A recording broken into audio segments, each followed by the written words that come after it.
Okay, so welcome to episode 5 of This Is BS. I have a fantastic guest today who I've known for about 3 years now, having worked at video my job at People2People. So this is the fantastic Erin Devlin. Erin, why don't you tell more to the audience about People2People and what you do here?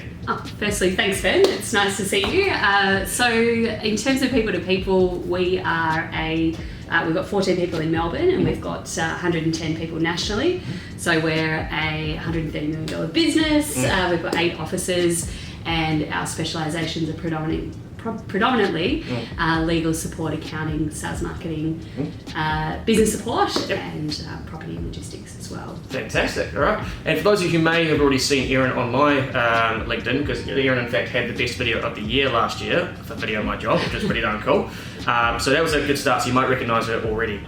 So we are now going to move on to the series of BSs. Now, for those who haven't seen this before, our fantastic guest brings in 3 BS arguments about their industry or other parts that affect them, and they also provide solutions. So let's start off. Erin, what is the very first BS that you've got that you would like to discuss today? I think probably the first one is that flexible work is insecure work. So that's a myth that I think we should maybe bust. Okay. So there's been a bit of hype about it last year that it doesn't provide a good solid base for some employees. But and look, that might be true in certain situations, but we know that the majority of the time actually flexible work or temp and contract work provides lots of benefits for the people that are engaged in it. So firstly you get to try out lots of different environments. You get to build a variety of skills across different types of jobs if you wish to. You can accept or decline work as you wish. There can be good flexibility depending on the sort of role. And sometimes you get access to work that basically you may not be able to have access to if you're going for a permanent job. So if you went for that job permanently, they might say, look, no, you need to have more experience with X, Y, Z. But if it's a temp or contract role, the employer might say, yeah, I'll give this person a go, let's give them a go. Okay. And that gives people access to jobs that they may not have access to if they'd applied permanently. Yep. And of course, the other benefit is lots of temp and casual work goes permanent, but it gives both the employee and the employer some time to work out fit. Right, interesting. So for someone like me who's not necessarily done any contract, I've always kind of been in full-term work. So for someone like me who might transition out of full-time into contract, what would be the benefits of that for someone in full-time transitioning to that? Yeah, so I guess it would potentially give you some exposure to skills or roles or industries that you haven't had exposure to before. It's quite common in the marketing space to have that sort of temp and contract work.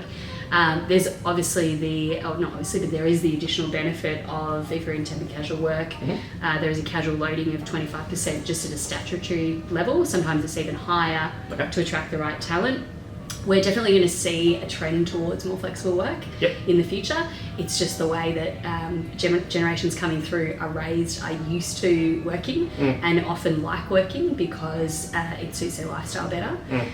So there's temp and casual work, but then we're also going to see an increase in flexibility, more working from home, different hours. Work is so mobile now, so they're all the trends, I guess, that are coming through from that side. Right, I'd be curious to know, so considering contract work can be anything from a day through to, say, 2 years, for example, do you think there's any frame of time that is a suitable one to start off with? Do you think starting off by doing a contract for 3 months or for 6 months or for 12 months? Or is it simply relevant to the role that you're working on? I think it depends on your situation. So if you were, say, available immediately and you're quite open, then it makes sense to take anything from a week to 3 months to a year. Obviously, the longer the commitment, essentially you just stated it, the longer the commitment, the longer you're locked in, and therefore it might reduce the exposure to some different types of work. But I think if you want to get into a role, actually sort of learn the ropes a little bit and then make your mark in that position, then I think 3 months is a good time to start with. But often what we see is if we have an employee take on a 3-month contract and they really love it and the employer likes them, then it does often get extended. Well, that was going to be my next question, was that is there Is there a sort of percentage or a number out there that you see of people converting from being a contractor to being a full-time employee? Do you guys have that information? We probably do. I don't have it to hand, but it's quite high. It's quite high. And that hopefully speaks to the quality of candidates that we're recommending to our clients, but also the great work that they're doing when we're putting them in there. Interesting.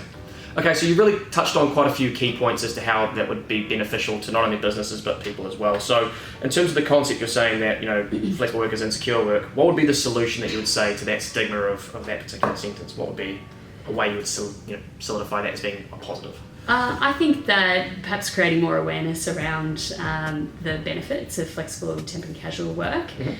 Certainly the push comes from a number of groups, including union groups, to try to further the interests of certain members that they have. And we can completely understand that, and we are all for making sure that employers are providing a great environment for their employees, making sure that they are providing certainty where they can around work.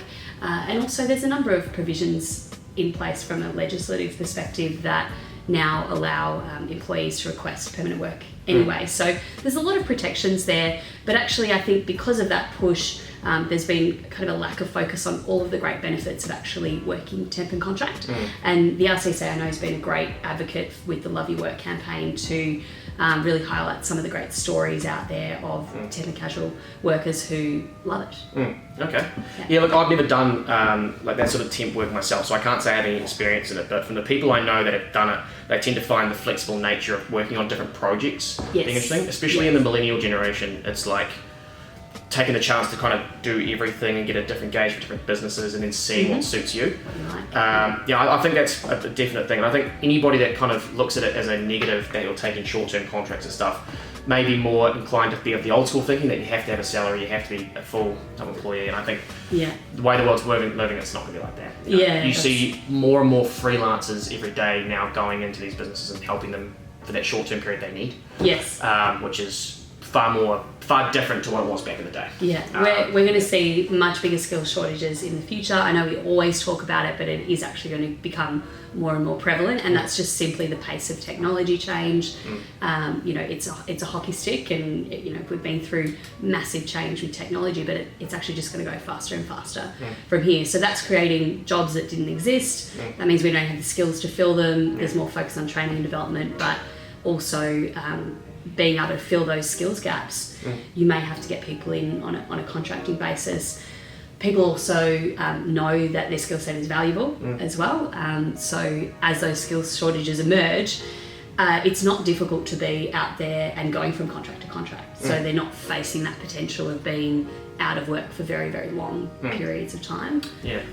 So it makes sense. I get that. So look, I totally agree. I think anybody that sort of looks at the short-term element as a negative, it's actually going to be such a huge positive for businesses, especially in the recruitment space that you guys take people on and stuff. If you're a recruiter that's looking for a short-term person, you have to then take time to source that person. That agencies like yourself getting the chance to go in there and actually go, we've got someone here immediately. That's really helpful. So I couldn't agree more. I think it's really effective for not only businesses but the person as well, trying on different things. So I think that's pretty cool. So that's BS number 1. Okay, BS 1 down and dusted, focusing on flexible work. What's your second BS you want to bring to the table today? So the second one is that recruitment agencies are going to vanish in the future. So I think we can bust that myth pretty quickly. The truth is we definitely are going to see more automation. If you're a recruitment agency right now and you're perhaps not jumping on the bandwagon with artificial intelligence and chatbots and all of the amazing technology that's available, it's definitely going to be something that you'll have to do. So my advice is be at the forefront of it if you can. Everything that we can automate will be automated, so it's going to be easier and easier for computers to match and identify talent. That's not the skill in recruitment. The skill in recruitment is being able to engage people around suitable opportunities. As the skills shortages increase, we're going to see candidates that are going to apply less and less. So we can already see that there's a move away from job board spend towards database usage. we've always had databases, but have they been usable? Have they been effective? They have to be now, because candidates are applying less and less. They're too busy to apply. Good candidates are in far too much demand. They're used to being approached all the time, so they expect to be approached. And that's the skill of the recruiter, is to be able to pick up the phone, engage someone with an opportunity. That's a human element. It's very hard to replicate with a computer. You can give me all the process-oriented elements of what you want in a job, but can a computer, certainly not right now, but can a computer in the future read between the lines and really understand what you want for your lifestyle, and therefore what is the ideal job that suits you, and then go and find that? That'd be very hard to replicate. Yeah, look, I immediately have a couple of questions on this, because as someone like myself who's constantly making content, being up on LinkedIn and stuff, I get a lot of recruiters who will have different techniques of reaching out to you to try and talk to you about a new role. It happens all the time. And one of the big things that come from it is that you could take all the skills that people say they have on LinkedIn or on job boards, or it may be, and they could try and match you to a role. But there's so many things that comes to the personable nature, and that's so important. So I'm on board there. The question I would have in regards to saying recruitment agencies will vanish, do you think they'll potentially pivot away from, say, the nature of sort of the phone calling, the emails, and maybe towards a more digital strategy moving forward? Or do you think it's still going to be... The digital strategy is already here from a marketing and branding perspective and awareness perspective. When I started in recruitment 12 years ago, recruitment was literally sales and recruitment. You were filling jobs and you were picking up the phone, and that's it. There were marketing elements, absolutely, but it wasn't really at a desk level. At a desk level now, you're doing video on my job to promote your jobs. You're you're putting out your social media tiles with your jobs or your top candidates or your market updates. You're posting on socials. There's just so many things at a desk level as a recruiter now that you need to do from a digital perspective. I think that definitely the legwork will be taken out of the matching for us even more and more. We have a job, we need to fill it, we get a list, it says these are the people you should call.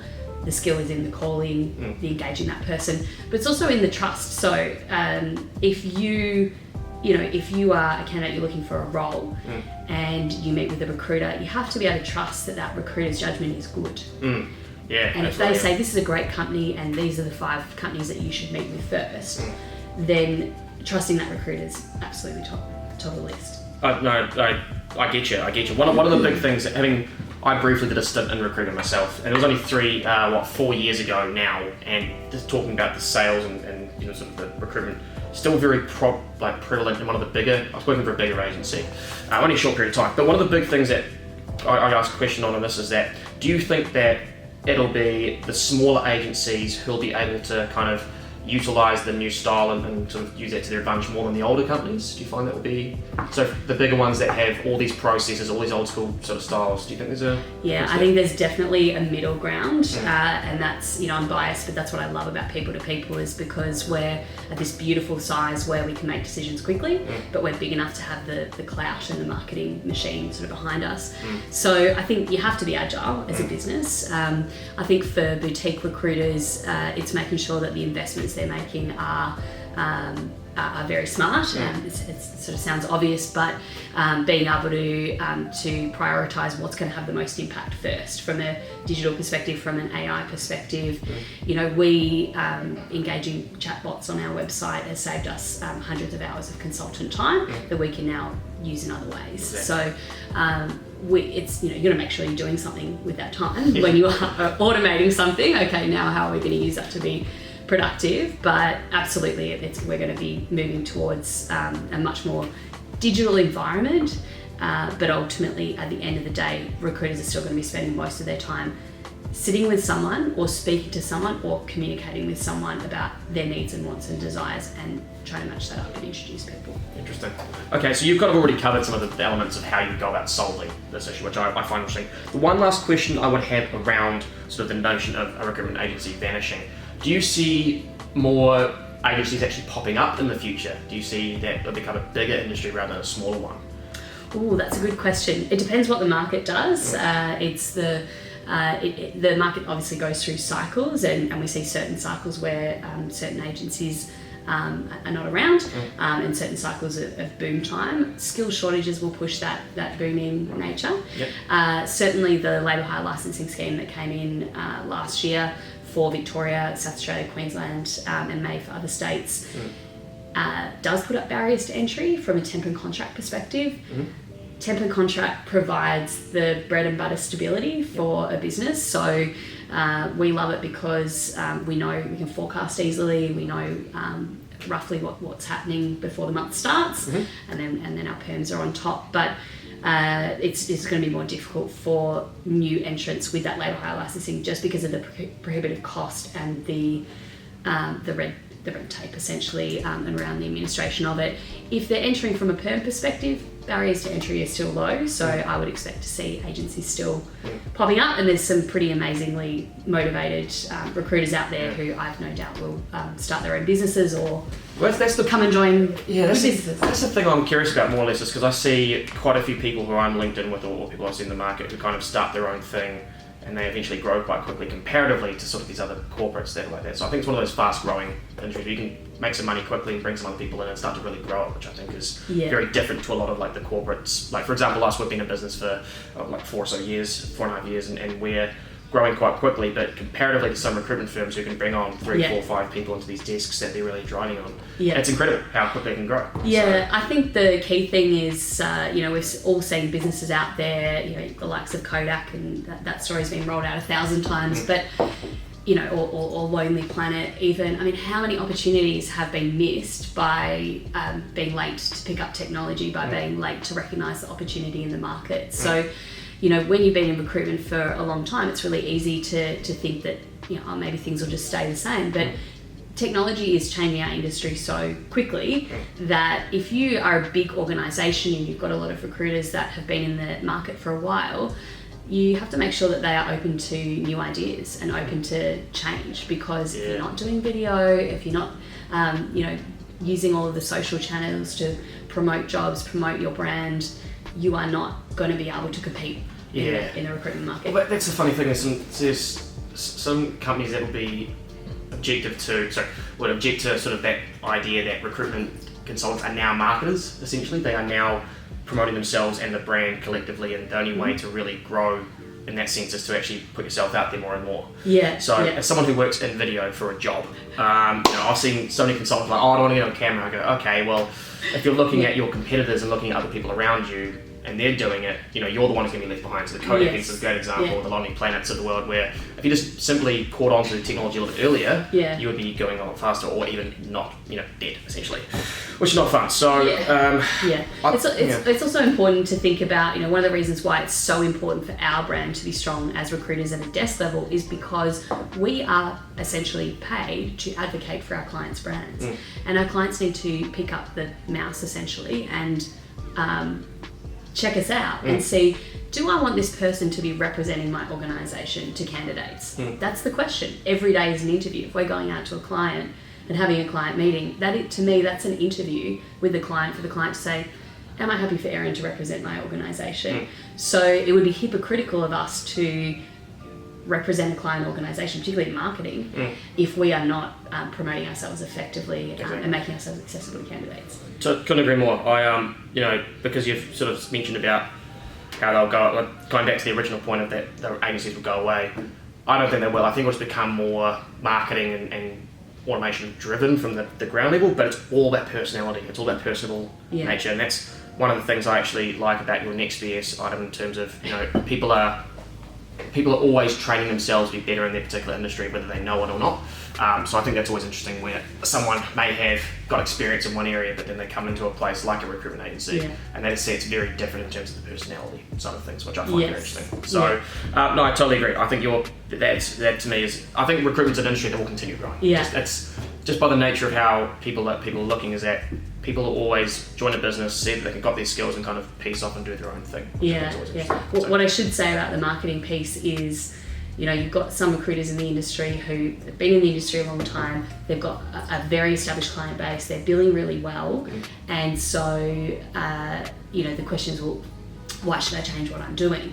The reality is that that it will erode over time if they're not sort of jumping on that new technology. However, you don't want to get distracted either from what the core is. So you have to be doing, you have to be marketing yourself effectively, you have to be branding yourself effectively. But at the end of the day, you don't want it to take over everything because you have to be picking up the phone and talking to candidates and talking to clients. No, totally agree. Could not agree more. So, no, I think that is definitely a BS, and so we'll leave it at that. That's very simple. Myth busted. Myth busted. Why not? All right, so we're jumping on to our third BS now, and for those who know me, yes, I do give yeses to everything, but this one is definitely one I think that I'm going to agree with you on. So what is your third BS? So the third one is that recruiters just fall into recruitment. So what do you think? Well, look, I started off in recruitment after university and having a bit of sales experience, and I thought I could use that in there. So I didn't fall into it; I chose it. And I think everyone that has the idea that someone falls into recruitment is like saying, "Oh, well, there's no other jobs out there, so they kind of fell into it." I find that a bit. It's not a word for it. It's like saying you fall into anything. It's more a case of everyone has their own skills. They wouldn't fall into recruitment if the person hiring them didn't think they had the skills for it. So that's my take. But it's your BS. So what do you think? I think it's quite a common phrase because often people are interviewing for something and then the recruiter says, "Oh, have you thought about recruitment?" So that's sometimes how it can come onto their radar, as opposed to there's not necessarily a linear recruitment degree for agency recruiters, which may happen in the future. It might be something that pops up, but definitely I think that for successful recruiters, it's a choice to work in that industry. I know for me, I was working in a recruitment agency, but in a totally different division, and saw what the recruiters did, and I thought that looks fabulous. I'm going to talk to them about that and see if I can give it a go. So for me, it was a pretty deliberate choice because I could see the career path. But I think of how many careers out there can you sell what you're going to deliver and then you get to deliver it yourself. You're not reliant on a supply chain. How many careers can you help grow someone's career, help grow someone's business? They're kind of the areas that give people a buzz. And probably the other element that I loved so early on is that it doesn't matter how old you are, it doesn't matter whether you're male, female, from wherever, whatever background, if you're prepared to put the work in, the rewards are there in recruitment. I totally agree. I think I started off doing quite long hours because I asked myself, I want to really get this nailed and do it properly, but then essentially as soon as you start to get into it, it starts to get lower and lower, which I thought was really, it's a testament to any job that you take on, anybody that's new.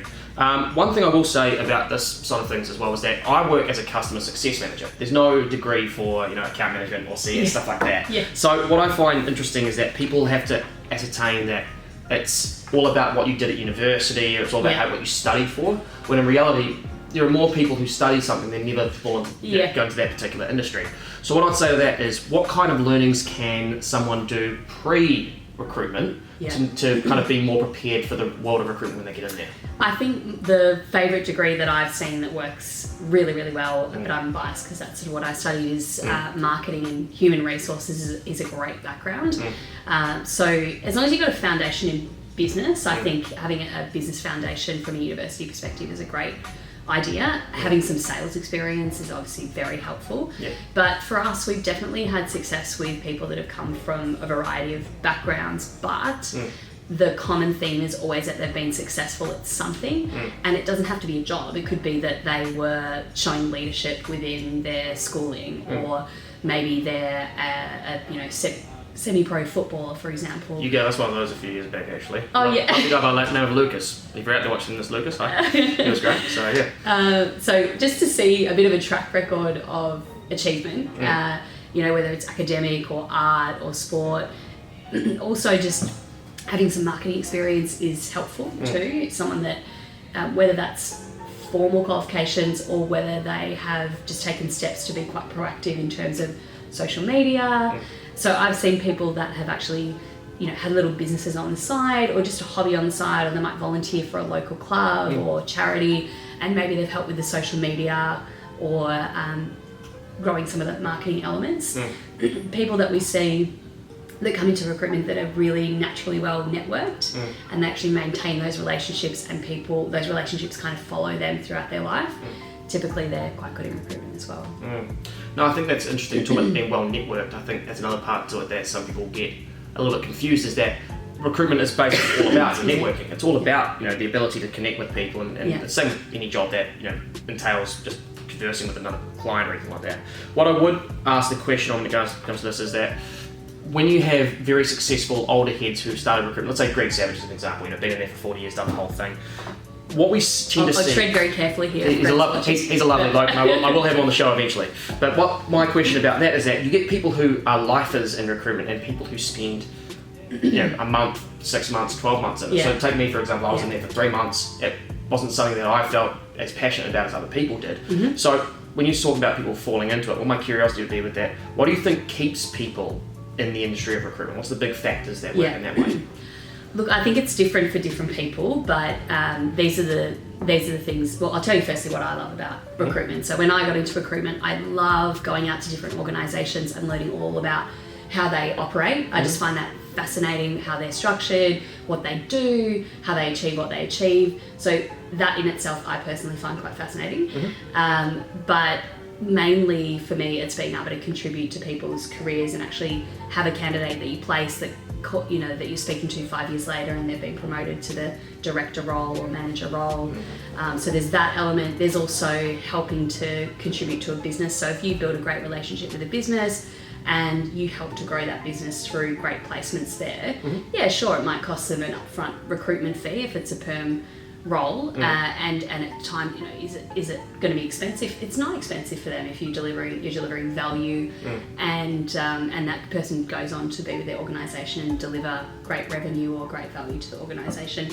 So that bit I love. I think the rewards are pretty obvious. So I think what keeps people in it is it can be different from person to person.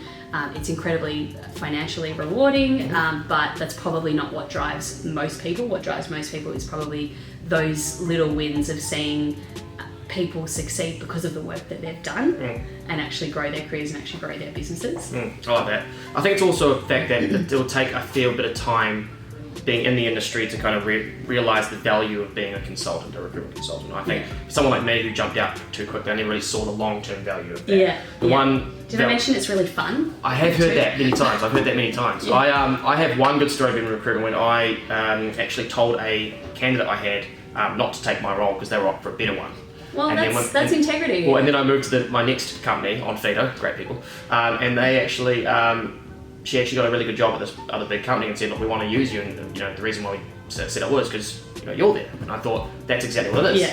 But I learned so many good skills from the brief time I had in it, but I think saying that the whole concept of falling into it, I think is a bit contrived, and it's going, someone could fall into a marketing role, someone could fall into a engineering role if they've got the experience, but it's one of those things where you fall into different industries based on the time of your life that you're in now.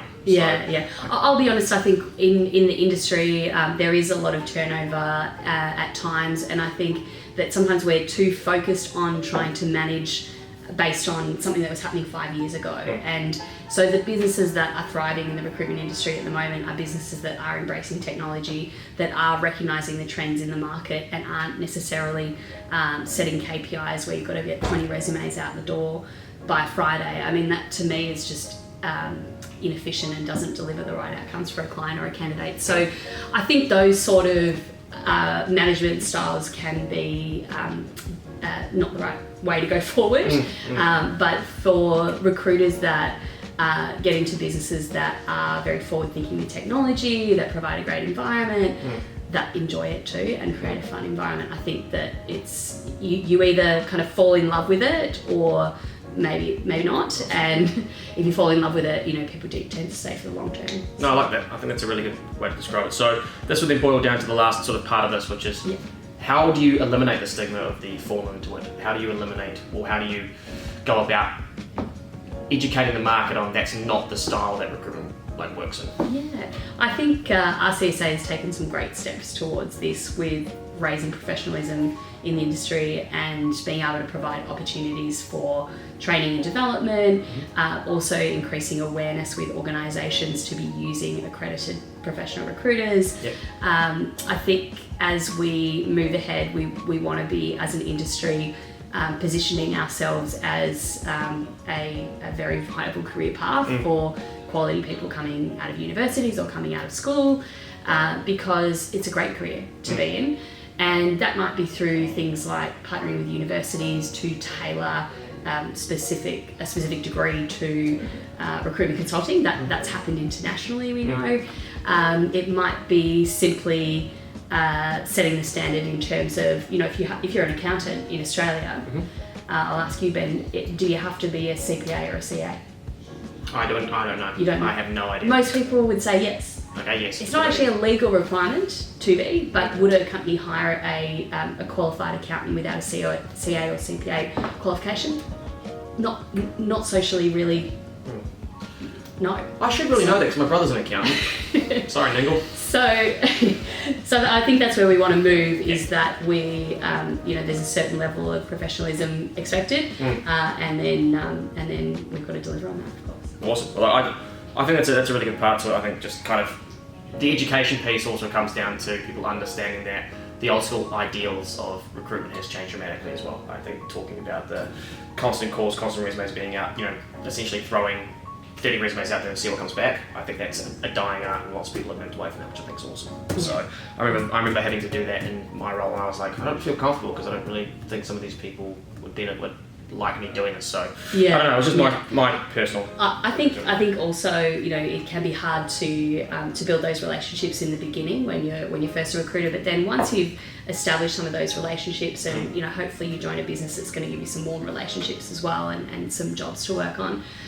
But once you establish those relationships, you actually have that choice to establish a partnership with your clients that is a genuine partnership and not an order taker role. That's not fun for anyone. It doesn't deliver value to the organisation.